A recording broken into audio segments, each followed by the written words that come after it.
Hey guys, welcome to Britannians. I'm Joshua. As you all know, in the past 2-3 weeks, there has been a lot of things changed in the UK.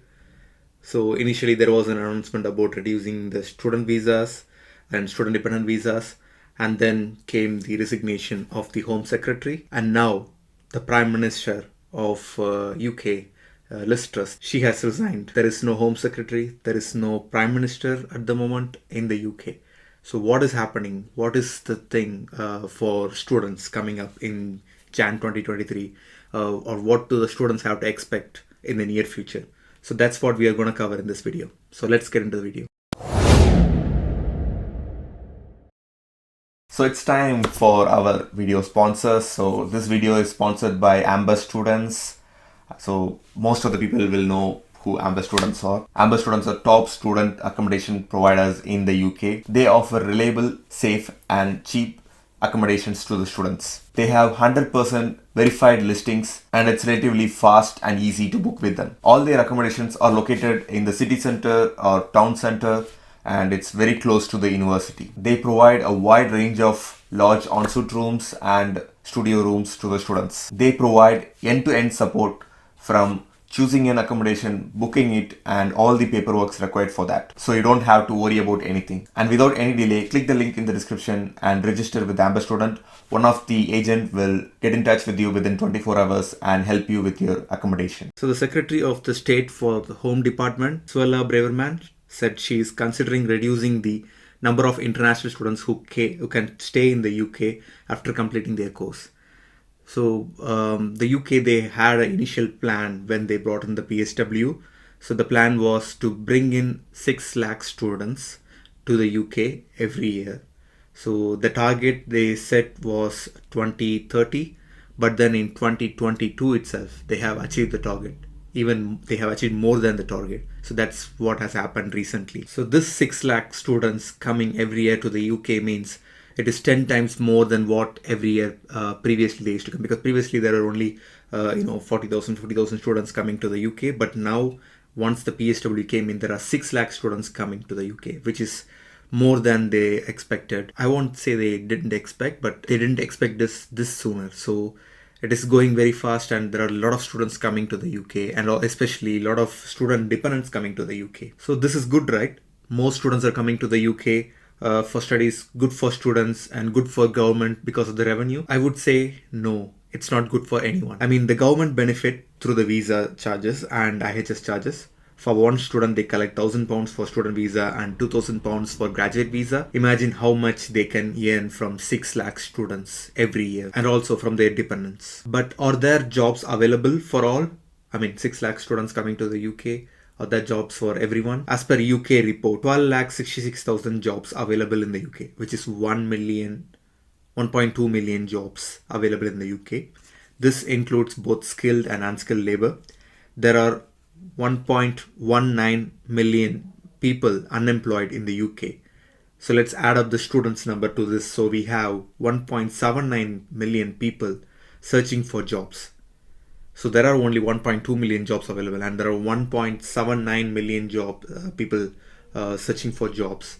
And this 1.2 million is not just skilled jobs, it's both skilled and unskilled jobs. So if you see, there's maybe 1 million jobs which is skilled and there is like 1.78 million people looking for jobs.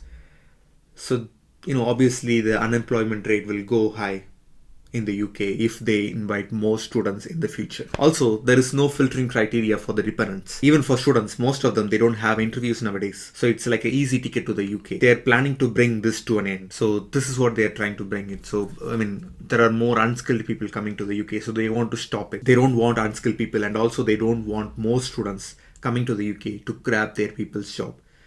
So the same thing happened in 2012. It's gonna repeat. I don't know whether it's the same thing, because the government is still in discussion of what they are going to do as long as there is a government. So we'll come to that point. By end of this month or early next month, there was the initial plan that the government will announce its new plans for student dependents. But unfortunately, the Home Secretary and the Prime Minister has resigned right now. So we don't know what will happen. So there may be a re-election or there may be a new candidate coming for the Prime Minister, and for the Home Secretary there will be an internal election inside the Conservative Party. So we don't know all those details, but that will follow up in the next week. So we can expect something to happen after 2 months or 1 month period. Only when the new Prime Minister comes in, only when the new Home Secretary comes in, we will know what will happen. So for the Jan 2023 intake, there is no problem so far. So you are good right now, as because the Home Secretary and the Prime Minister has resigned. So there won't be any changes happening sooner. So the Jan 2023 people, they are safer. So they don't have to worry about their student visa. They don't have to worry about their student dependent visas. But the people coming in September 2023, we don't know what is the situation, because only when the new Prime Minister and the new Home Secretary comes in, we will get to know what their plans are for the students and the student dependents. So what's the stand of universities in this? The leaders of the university said that this will reduce the international student numbers, and it is helpful and counterproductive. It stands to directly impact on the continued success of one of the UK's premier export industries and restrict economic growth. Do you know that data indicate that international students contribute at least 25.9 billion pounds every year to the UK economy, and also bring 70% of the UK's education export earnings. So the universities, they are opposing this. The students, obviously the international students, they are opposing this. So we have to wait and see. Once the new Prime Minister and the Home Secretary comes in, they will look into this and see what they can do. But as long as you're coming in the Jan 2020 intake, you don't have to worry about anything. You can come freely. There are job opportunities, but there are still some hiring freeze happening in some of the companies in the next year. But as a Jan 2023 intake, you will be finishing in only in March of 2024. So March of 2024 can change, because it's even further 1.5 years is there. So you don't have to worry about your job searches and stuffs. Job opportunities are there. If the inflation goes away, if the economic crisis ends within next year, you don't have any problems. And one thing we should agree, that UK is becoming an unwelcoming country for international students. Nobody can disagree this. You see that Canada, they are opening their doors. They are increasing the student working hours.